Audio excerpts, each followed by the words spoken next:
السلام علیکم ورحمۃ اللہ وبرکاتہ۔ مغرور ساس نے غریب بہو کو منحوس قرار دے کر گھر سے نکال دیا تھا کہ اس کے آتے ہی کاروبار ڈوب گیا ہے۔ وقت نے ایسا ظالم پہیا گھمایا کہ ساس کا سارا غرور خاک میں مل گیا اور وہ 2 وقت کی روٹی کے لیے در بدر کی ٹھوکریں کھانے پر مجبور ہو گئے۔ کچھ سالوں بعد جب ساس بھیک مانگتے ہوئے ایک عالی شان بنگلے کے دروازے پر پہنچی تو اس وقت اندر سے نکلنے والی مالکن کو دیکھ کر اس کے پیروں تلے زمین کھسک گئی، کیونکہ زرینہ اس شہر کی ایک ایسی انتہائی مغرور، متکبر اور خود پسند عورت تھی جس کے غرور اور تکبر کی عمارت آسمان سے باتیں کرتی تھی۔ اس کے دل میں غریبوں کے لیے نفرت کا ایک ایسا گہرا سمندر موجزن تھا جس کی کوئی حد اور کوئی کنارہ نہیں تھا۔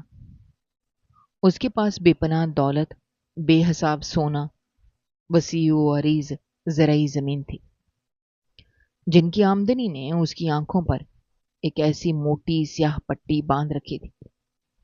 اسے اپنے اور اپنی دولت کے علاوہ دنیا کا کوئی دوسرا انسان نظر ہی نہیں آتا تھا۔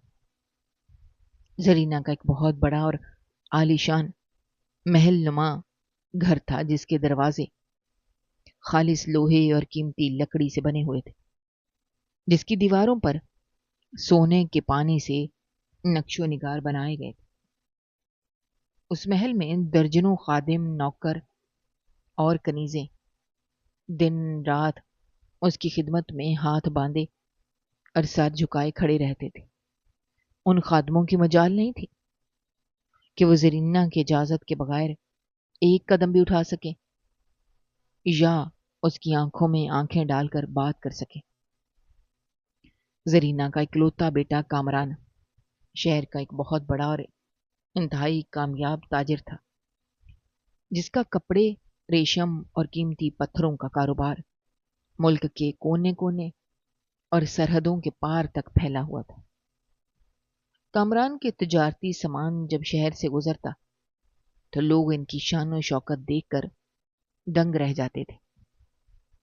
کامران اپنی ماں کا بے حد فرما بردار اور تابیدار بیٹا تھا، لیکن وہ اپنی ماں کے اس انتہائی سخت، ظالمانہ اور مغرور رویے کے سامنے ہمیشہ بے بس، لاچار اور خاموش رہتا تھا۔ زرینہ کی زندگی میں سب کچھ اس کی مرضی، اس کے تکبر بھری اشاروں پر چلتا تھا۔ وہ سمجھتی تھی کہ اس دنیا کی ہر چیز، آسمان کے تارے، زمین کے خزانے، سب اس کی بے پناہ دولت کے غلام ہیں، اور وہ اپنے پیسوں کے زور پر کسی بھی انسان کی عزت نفس کو پامال کر سکتی ہے اور کسی کو بھی اپنے قدموں کی دھول بنا سکتی ہے۔ اس کے گھر میں ہونے والی شاندار تقریبات اور دعوتوں میں صرف شہر کے سب سے امیر، بااثر اور رتبے والے لوگ ہی شریک ہوتے تھے، جہاں ان کے لیے دنیا بھر کے مہنگے ترین، لذیذ ترین کھانے پیش کیے جاتے تھے۔ اگر کوئی غریب رشتہ دار یا کوئی مفلوق الحال سوالی غلطی سے بھی ان کے اس عالی شان دروازے پر آ جاتا تو زرینہ اسے اتنی ذلت، رسوائی اور گالیوں کے ساتھ گھر سے دھکے مار کر نکالتا کہ وہ بیچارہ دوبارہ کبھی اس محلے کا رخ بھی نہ کرتا۔ زرینہ کا ماننا تھا کہ غریب اور مفلس لوگ صرف ان کے جوتوں کی خاک کے برابر ہیں، اور ان کا کام صرف امیروں کی جوتیاں سیدھی کرنا، ان کا بچا کچا جوٹا کھانا کھانا۔ اپنی اس رونا، تکبر اور بے تحاشا دولت کے نشے میں بدمست زرینہ نے اپنے اکلوتے اور لاڈلے بیٹے کامران کے لیے بھی کسی بہت بڑے، نامور، انتہائی امیر گھرانے کی لڑکی تلاش کرنے کا اٹل فیصلہ کر رکھا تھا، تاکہ اس کی دولت، اس کے رتبے اور اس کی شان و شوکت میں مزید کئی گنا اضافہ ہو سکے اور وہ پورے شہر میں اپنا لوہا منوا سکے۔ لیکن تقدیر کے اٹل فیصلے اور قدرت کے انتظامات انسان کی محدود سوچ سے بہت مختلف اور حیران کن ہوتے ہیں۔ کامران کو اپنی ایک تجارتی مہم اور کاروباری سفر کے دوران شہر کے انتہائی پسماندہ علاقے سے گزرتے ہوئے ایک انتہائی سادہ غریب لیکن انتہائی سیرت با اخلاق اور پرہیزگار لڑکی عائشہ سے محبت ہو گئی۔ عائشہ کا تعلق ایک انتہائی غریب اور سفید پوش گھرانے سے تھا۔ اس کے والدین کئی سال قبل ایک طویل اور جان لیوا بیماری کے باعث اس دنیا فانی سے رخصت ہو چکے تھے، اور وہ اپنی بوڑھی ضعیف اور بیمار دادی کے ساتھ ایک چھوٹے سے کچے اور ٹپکتے ہوئے مکان میں انتہائی صبر و شکر کے ساتھ زندگی بسر کر رہی تھی۔ عائشہ کی سادگی، اس کی حیا، اس کا پاکیزہ کردار اور اس کی وہ معصومیت جس میں کوئی لالچ نہیں تھا، کامران کے دل پر ایسا گہرا اور انمٹ اثر کر گئی۔ اس نے اپنی مغرور ماں کی مرضی کے خلاف جا کر پہلی بار اپنی زندگی کا ایک بہت بڑا اور کٹھن فیصلہ کر لیا، اور عائشہ کی بوڑھی دادی سے اس کا ہاتھ مانگ کر سادگی سے نکاح کر لیا اور اسے اپنی دلہن بنا کر اپنے اس عالی شان اور پرشکوہ محل میں لے آیا۔ جس دن عائشہ اس گھر میں ایک انتہائی سادہ لباس میں دلہن بن کر داخل ہوئی، وہ دن زرینہ کی زندگی کا سب سے تاریک، غضبناک اور غصے سے بھرا دن تھا۔ زرینہ نے جب ایک غریب، بے سہارا اور مفلس لڑکی کو اپنے اس پرشکوہ گھر کی بہو کے روپ میں دیکھا تو اس کا خون آگ کی طرح کھولنے لگا۔ اس کے ماتھے پر غصے کی لکیریں گہری ہو گئیں۔ اس کے سینے میں نفرت، حقارت اور انتقام کی وہ زہریلی آگ بھڑک اٹھی جس نے آنے والے دنوں میں عائشہ کی معصوم اور پاکیزہ زندگی کو ایک سلگتی ہوئی جہنم بنا دینا تھا۔ زرینہ نے عائشہ کو دلہن کے روپ میں دیکھتے ہی اپنے تمام خادموں اور ملازمین کے سامنے انتہائی حقارت آمیز زہریلے لہجے میں چیخ کر کہا، یہ غریب، مفلس اور بھکارن لڑکی میرے اس شاہانہ گھر کی بہو کہلانے کے لیے ذرا برابر بھی لائق نہیں ہے۔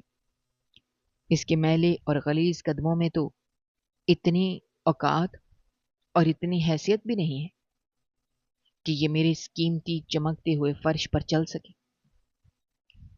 زرینہ کے ان دل چیر دینے والے خنجر جیسے الفاظ نے عائشہ کے تمام ارمانوں، اس کی تمام خوشیوں اور اس کے تمام سنہرے خوابوں کو اسی دن خاک میں ملا کر رکھ دیا۔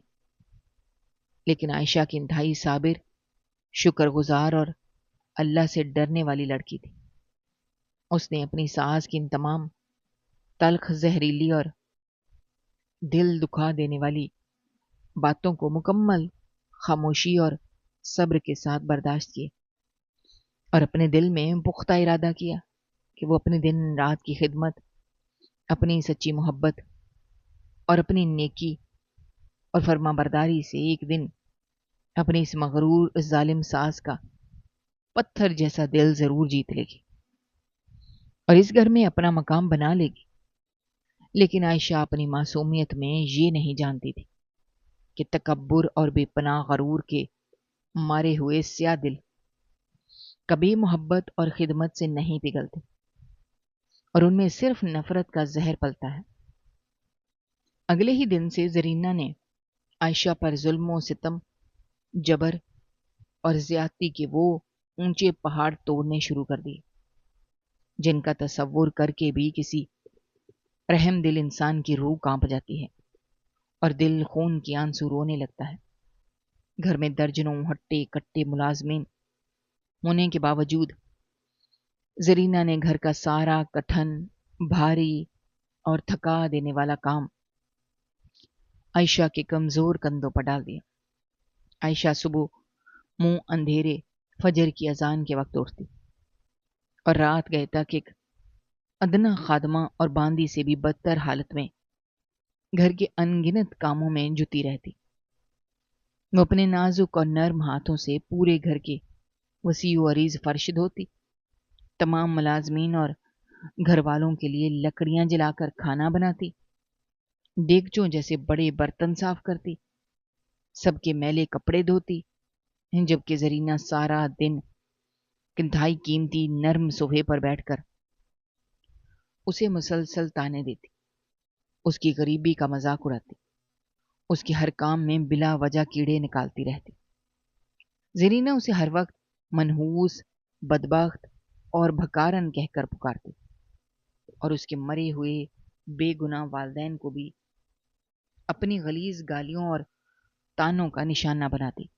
عائشہ کی آنکھوں سے دن رات دکھ اور بے بسی کے آنسو بہتے رہتے تھے، جو اس کے کام کرتے ہوئے اکثر اس کے آٹے اور پانی میں شامل ہو جاتے، لیکن اس نے کبھی اپنے شوہر کامران سے اپنی ظالم ساس کی کوئی چھوٹی سی بھی شکایت نہیں کی، کیونکہ وہ ہرگز نہیں چاہتی تھی کہ اس کی وجہ سے ایک ماں اور بیٹے کے مقدس رشتے میں کوئی دراڑ آئے یا گھر کا سکون برباد ہو۔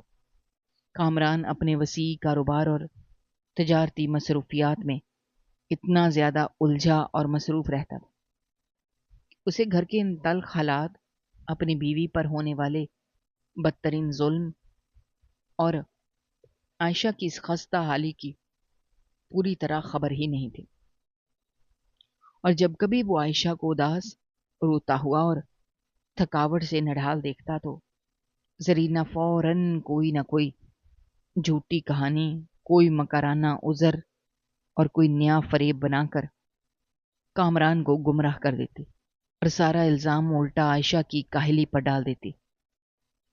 زرینہ کا سارا دن رات بس اسی مذموم کوشش، اسی گھنونی سازش اور اسی سوچ میں گزرتا تھا کہ وہ کس طرح اس غریب بے آسرا لڑکی کو اس گھر سے ہمیشہ کے لیے نکال دے، تاکہ وہ اپنے بیٹے کی دوسری شادی کسی امیر زادی سے کروا سکے۔ وہ ہر چھوٹی سے چھوٹی اور معمولی بات پر پورے گھر میں ایک قیامت خیز طوفان کھڑا کر دیتی۔ اگر کسی دن کھانے میں نمک ذرا سا بھی کم یا زیادہ ہو جاتا یا روٹی تھوڑی سی جل جاتی تو وہ ابلتے ہوئے گرم سالن کی پیالی عائشہ کے معصوم منہ پر مارنے سے ذرا برابر گریز نہیں کرتی تھی۔ عائشہ کے ہاتھ جل جاتے، اس کے نرم پاؤں میں مسلسل کام کرنے سے چھالے پڑ جاتے، اس کا رنگ مشقت سے زرد پڑ گیا تھا، لیکن اس کے ہونٹوں پر کبھی کوئی شکوہ، کوئی بغاوت، کوئی شکایت نہیں آتی۔ وہ بس تنہائی میں جائے نماز پر بیٹھ کر اپنے رب سے صبر مانگتی۔ وقت اپنی رفتار سے گزرتا گیا اور عائشہ کے صبر کا پیمانہ لبریز ہوتا گیا، لیکن قدرت کا اٹل نظام بھی اپنے مقررہ وقت پر پوری قوت کے ساتھ حرکت میں آتا ہے اور ظالم کی رسی کو کھینچ لیتا ہے۔ کچھ ہی عرصے بعد ملک کے تجارتی حالات اور کاروباری منڈیاں اچانک بہت زیادہ خراب اور غیر مستحکم ہونا شروع ہو گئے۔ کامران کا وہ عظیم الشان کاروبار جو کبھی آسمان کی بلندیوں کو چھوتا تھا، اچانک ایک بہت بڑے ناقابل تلافی اور تباہ کن نقصان کا شکار ہو گیا۔ کامران نے بیرونی ممالک سے سمندری راستوں کے ذریعے جو لاکھوں اور کروڑوں روپے کا قیمتی مال اور ریشم منگوایا تھا، وہ راستے میں شدید سمندری طوفانوں کی نظر ہو کر غرقاب اور مکمل طور پر تباہ ہو گیا۔ اس کی ساری زندگی کی سرمایہ کاری ایک ہی جھٹکے میں ڈوب گئی۔ اس اچانک آفت، اس مسلسل نقصان اور تجارتی شراکت داروں کے دھوکے نے کامران کی مضبوط کمر توڑ کر رکھ دی۔ اس پر بازار کے بہت سے تاجروں، ساہوکاروں اور سرمایہ کاروں کا اتنا بھاری قرض چڑھ گیا کہ جسے ادا کرنا اس کے بس سے باہر ہو گیا۔ اس کے سارے بھرے ہوئے گودام بالکل خالی اور ویران ہو گئے۔ جب یہ تباہی کی خبر زرینہ تک پہنچی تو اس کے پیروں تلے سے زمین کھسک گئی۔ اس کا سارا غرور، اس کا سارا تکبر اور اس کی ساری رعونت اپنے اکلوتے بیٹے کی اس ہولناک بربادی کے سامنے ریت کی کمزور دیوار کی طرح گرنے لگی۔ لیکن اپنی غلطیوں، اپنے گناہوں اور حالات کا حقیقت پسندانہ جائزہ لینے کے بجائے زریدہ نے ساری معاشی تباہی اور بربادی کا سارا ملبہ اس معصوم، غریب اور بے پناہ، بے گناہ عائشہ کے سر پر ڈال دیا۔ زرینہ کا غصہ، اس کی بوکھلاہٹ اور اس کی نفرت اب ایک ایسی وحشت ناک اور خوفناک شکل اختیار کر چکی تھی جس نے انسانیت کی تمام حدیں پار کر دی تھی۔ اس نے پورے گھر میں ایک طوفان برپا کر دیا۔ وہ پاگلوں کی طرح اپنے بال کھول کر اور اپنا سینہ پیٹ کر بلند آواز میں چیخنے لگی کہ میں تو پہلے دن سے ہی جانتی تھی، سب کو خبردار کرتی تھی کہ یہ لڑکی ایک منحوس اور بدبخت عورت ہے۔ اس کے غلیظ اور منحوس قدم جس دن سے میرے اس مبارک اور خوشحال گھر میں پڑے ہیں، اس دن سے ہمارے رزق سے برکت اٹھ گئی اور ہمارا زوال شروع ہو گیا ہے۔ یہ ایک بکارن اور ڈائن ہے جو ہماری ساری محنت کی دولت اور ہماری ساری خاندانی خوشیوں کو کھا گئی۔ یہ وہ منحوس اور کالا سایہ ہے جس نے میرے بیٹے کے چمکتے ہوئے سونے جیسے کاروبار کو راکھ کر کے خاک میں ملا دیا۔ زرینہ کے یہ زہریلے، جھوٹے اور ظالمانہ الفاظ عائشہ کے نرم دل کو کسی تیز دھار خنجر کی طرح بے دردی سے چیر رہے تھے۔ عائشہ زارو کتار روتے ہوئے اپنی ظالم ساس کے قدموں میں گر پڑی اور اپنے دونوں ہاتھ جوڑ کر گڑ گڑانے لگی کہ خدا کے واسطے خدا کا خوف کریں اور مجھے منحوس مت کہیں۔ رزق کا آنا اور جانا، دولت کا ملنا اور چھن جانا تو سب اس مال کے کائنات کے اختیار میں ہے۔ میرا اس کاروباری نقصان سے کیا تعلق ہو سکتا ہے؟ میں تو دن رات مصلے پر بیٹھ کر آپ لوگوں کی سلامتی اور آپ کی خوشحالی اور گھر کی ترقی کی دعائیں مانگتی ہوں۔ لیکن زرینہ کی آنکھوں پر اس وقت جہالت، غصے اور نفرت کی ایسی موٹی اور سیاہ پٹی بندھی ہوئی تھی۔ اسے عائشہ کی آہیں، اس کی سسکیاں اور اس کی سچائی بالکل سنائی نہیں دے رہی تھی۔ کامران جو اپنے وسیع کاروبار کے ڈوبنے اور قرض داروں کے مسلسل تقاضوں کی وجہ سے پہلے ہی شدید ذہنی دباؤ اور گہرے صدمے کا شکار تھا، وہ بھی اپنی ماں کی ان زہریلی اور طنزیہ باتوں میں مکمل طور پر آ گیا اور اس کے سوچنے سمجھنے کی صلاحیت ختم ہو گئی۔ اس کے اندر اتنی ہمت، اتنی سچائی اور اتنی غیرت باقی نہیں رہی تھی کہ وہ اپنی بے گناہ، مظلوم اور وفادار بیوی کا ساتھ دے سکے۔ زرینہ نے دیوانہ وار کامران کا گریبان پکڑ کر اسے جذباتی طور پر بلیک میل کیا اور مجبور کیا کہ وہ اسی وقت اس منحوس اور بدبخت لڑکی کو اس گھر سے دھکے دے کر نکال دے، ورنہ وہ زہر کھا کر اپنی جان دے دے گی اور اس کی موت کا گناہ کامران کے سر ہوگا۔ کامران اپنی ماں کی اس انتہائی جذباتی، ظالمانہ اور سنگ دل دھمکی کے سامنے مکمل طور پر گھٹنے ٹیک چکا تھا۔ اس نے ظلم کا ساتھ دینے کا فیصلہ کیا۔ وہ رات ایک انتہائی کالی، تاریک، خوفناک اور طوفانی رات تھی۔ آسمان سے مسلسل اور تیز بارش ایک سیلاب کی طرح بہہ رہی تھی۔ بادل انتہائی خوفناک آواز کے ساتھ گرج رہے تھے۔ کڑکتی ہوئی بجلی چمک چمک کر اس گھنے اندھیرے کو چیر رہی تھی۔ زرینہ نے خود آگے بڑھ کر عائشہ کے بال انتہائی بے دردی سے پکڑے اور اسے فرش پر سفاکی کے ساتھ گھسیٹتے ہوئے گھر کے اس بڑے اور بھاری مرکزی دروازے کی طرف لے گئی۔ عائشہ زاروں قطار رو رہی تھی۔ وہ اپنی ساس اور اپنے بے حس شوہر کے پیر پکڑ رہی تھی۔ وہ ہاتھ جوڑ کر منتیں کرتی رہی تھی کہ اتنی رات گئے اس طوفانی بارش اور اس سردی میں اسے گھر سے مت نکالو۔ اس کے اس بڑی اور ظالم دنیا میں کوئی آسرا، کوئی ٹھکانہ اور کوئی سہارا نہیں ہے۔ وہ کہاں جائے گی؟ اسے دن رات بھوکا رکھ لو، اسے ساری زندگی کے لیے ایک حقیر نوکرانی بنا کر رکھ لو، اسے مار لو، لیکن اسے اس اندھیری رات اور اس خوفناک طوفان میں تنہا مت چھوڑو۔ لیکن زرینہ کا دل اس وقت ایک سخت ترین پتھر اور لوہا بن چکا تھا، جس پر مظلوم کے کسی آنسو، کسی آہ کا کوئی ادنا سا اثر بھی نہیں ہو رہا تھا۔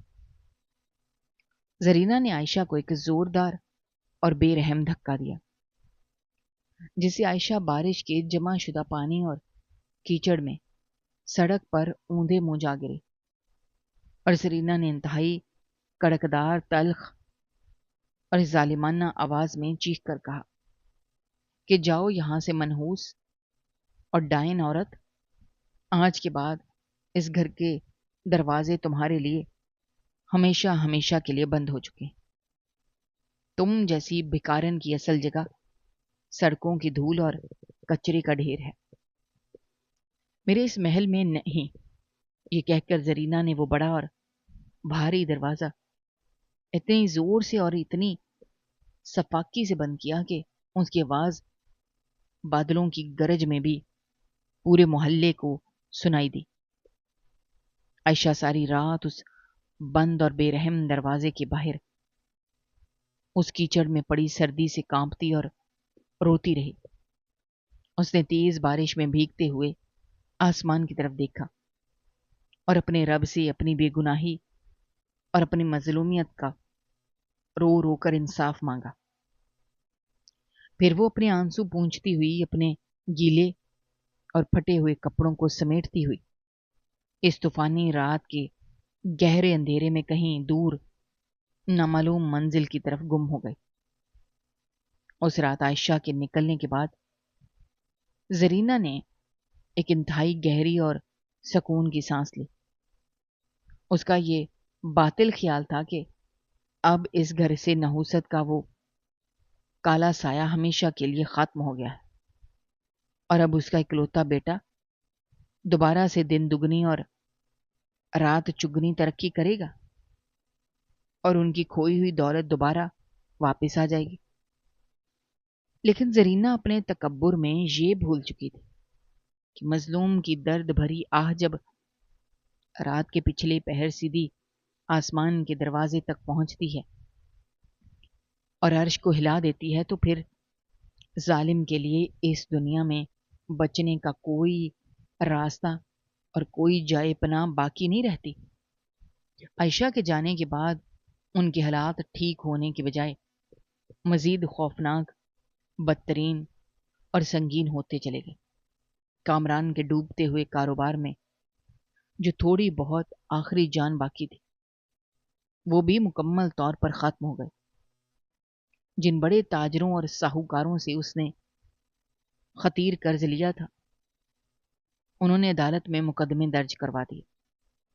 دن رات ان کے گھر کے دروازے پر قرض خواہوں کی گالیاں، ان کی دھمکیاں، ان کے شور شرابے کی آوازیں سنائی دینے لگی۔ کامران اس مسلسل ذلت، رسوائی اور پریشانی کا دباؤ برداشت نہ کر سکا، اور ایک دن اپنے خالی گودام میں بیٹھے ہوئے اسے دل کا اتنا شدید اور جان لیوا دورہ پڑا کہ وہ اسپتال پہنچنے سے پہلے ہی راستے میں تڑپ تڑپ کر اس دنیا سے ہمیشہ کے لیے رخصت ہو گئے۔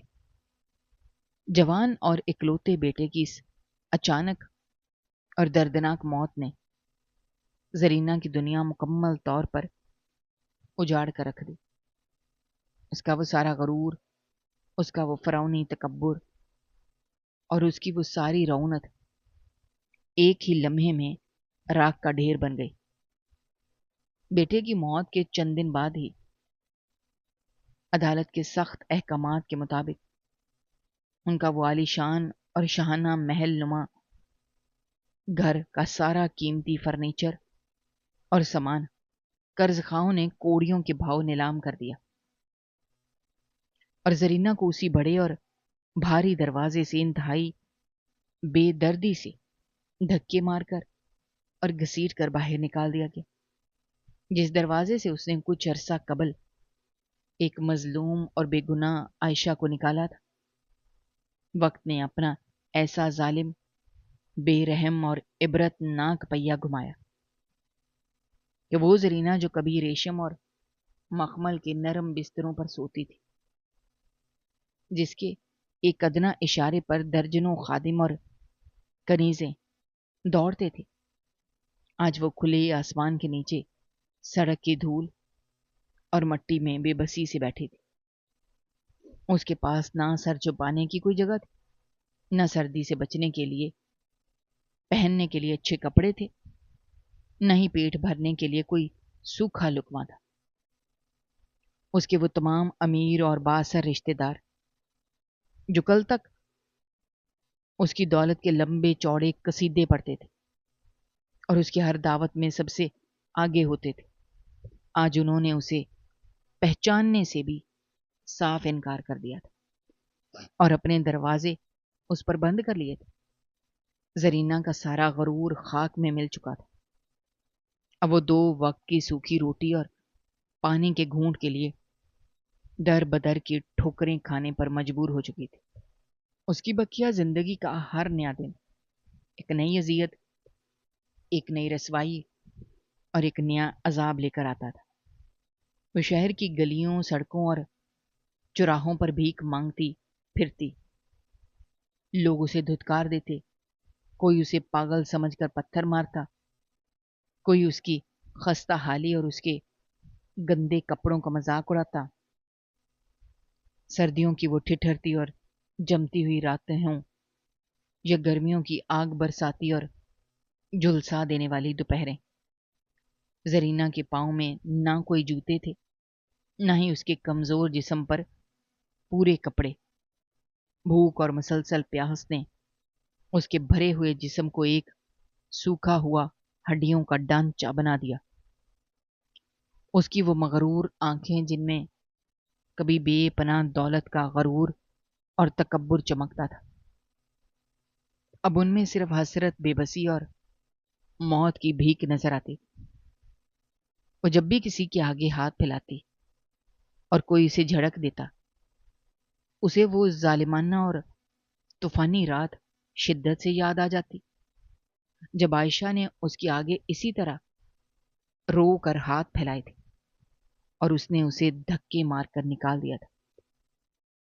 زرینہ کو ہر روز اور ہر پل شدت سے احساس ہو رہا تھا کہ اس نے اپنی جہالت اور تکبر میں کتنا بڑا گناہ کیا تھا۔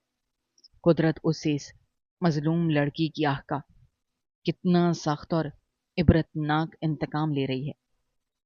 دن ہفتوں میں، ہفتے مہینوں میں اور مہینے کئی سالوں میں بدلتے گئے۔ زرینہ کی یہ ذلت بھری فاقہ کشی اور بھیک مانگنے کی اذیت ناک زندگی مسلسل اور بغیر کسی وقفے کے جاری رہی۔ وہ شہر کے ایک کونے سے دوسرے کونے تک کچرے کے بدبودار ڈھیروں سے روٹی کے سوکھے سڑے ہوئے ٹکڑے تلاش کرتی۔ ایک دن کئی سالوں کی مسلسل ذلت، رسوائی اور شدید بھوک کے بعد زرینہ چلتے چلتے اور بھٹکتے ہوئے شہر کے انتہائی پوش اور مہنگے علاقے میں جا نکلی۔ کئی دنوں سے اس کے پیٹ میں ان کا ایک دانہ تک نہیں گیا تھا۔ اس کی ٹانگیں شدید کمزوری سے کانپ رہی تھیں۔ اس کی آنکھوں کے سامنے بار بار گہرا اندھیرا چھا رہا تھا۔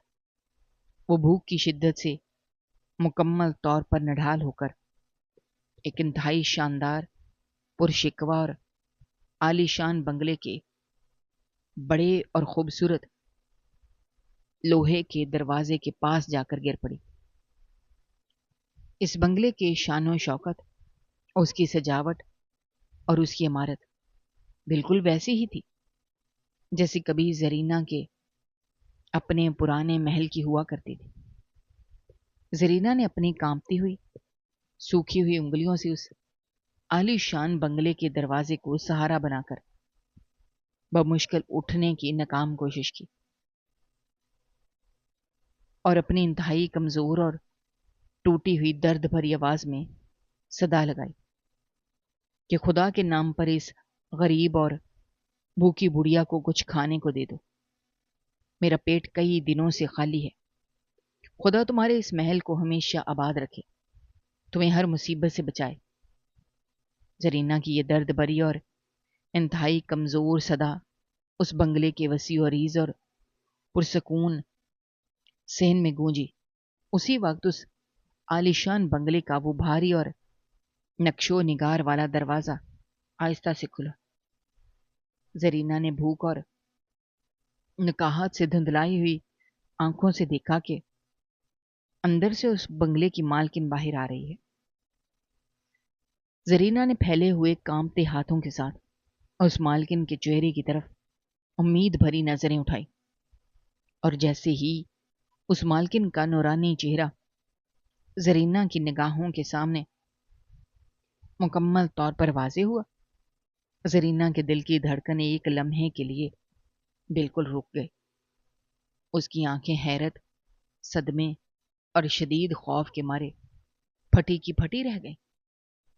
اس کے پیروں تلے سے وہ بچی کھچی زمین بھی مکمل طور پر کھسک گئی، کیونکہ سامنے کھڑی وہ انتہائی شاندار، پروکار اور ریشمی لباس میں ملبوس اس عالی شان بنگلے کی مالکن کوئی اور نہیں بلکہ وہی عائشہ تھی جسے آج سے کئی سال پہلے زرینہ نے ایک انتہائی کالی، تاریک اور طوفانی رات میں محض اس کے غریب ہونے اور کاروبار میں نقصان کا جھوٹا الزام لگا کر انتہائی بے دردی، سفاکی اور درندگی کے ساتھ بالوں سے پکڑ کر اپنے گھر سے باہر کیچڑ میں پھینک دیا تھا۔